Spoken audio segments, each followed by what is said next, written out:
reason I didn't put it up is because I couldn't remember the exact number, but I do remember that it was over $100,000 a year to do link. So to me, that was not the right solution. So, came the project we codenamed Tin Can. Okay, the 2 cans on the screen. It was meant to be humorous. We talked about it that way. We got the budget approved for it, and our budget total for this project was $240,000.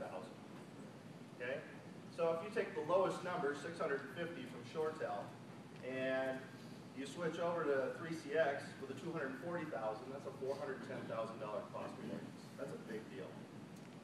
We had a very aggressive implementation plan. With a company our size, I would expect, I mean, in talking with Cisco and Avaya and ShoreTel, they were talking really rushed would be 3 to 4 months, and they would have a big team of people working on it. But a standard was 6 months to 8 months implementation with a company our size and all the things that had to feed into it. Well, we got this approved the end of June, and we were told we needed to have it in by the end of December. So we had about 5 months. And so it was less than what ShoreTel wanted to do. But the really important thing here is the team. There were only 4 people who were working on this project as their prime objective. Myself being one of them. Meg, who's back here recording this whole thing, she was one of them. And then my network engineer, who's not here with us today, and another individual. So the 4 of us had to go back and we had to recreate everything that had been done over 20 years. And to our dismay, and I hope you all drive this home whenever you're doing implementations, you can document. There was no documentation on what had been done over the years. We had to go back and reverse engineer everything out of the Avaya. And we missed a few things as we went along, but for the most part, I'd say we were successful. 60-40 split.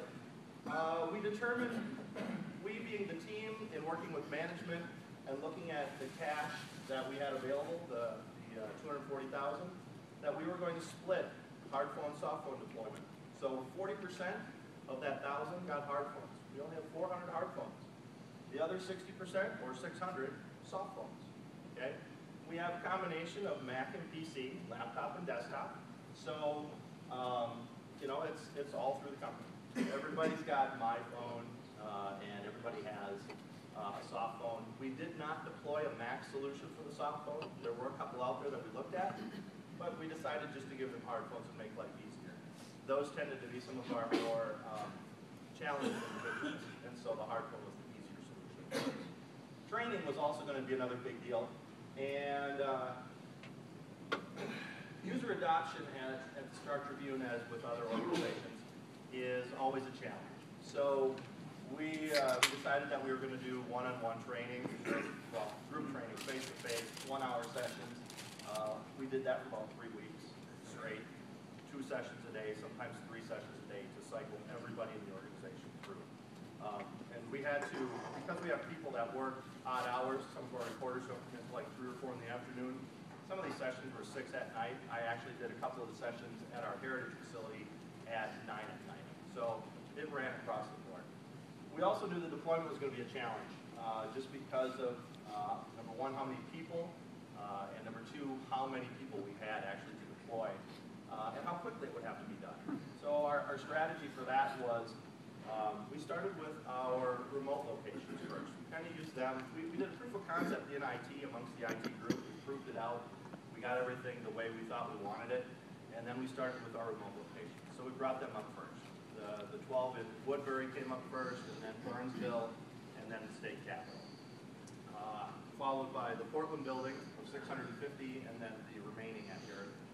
And another thing we had to do is we wanted to make sure we used existing infrastructure. We didn't want to have to invest a lot in new stuff, because we had just spent over the last couple of years about $500,000 on some new virtual hosts, new SAN gear, new switches. So we really wanted to make sure we were utilizing those. We kind of planned for this in the future, but we didn't think it was going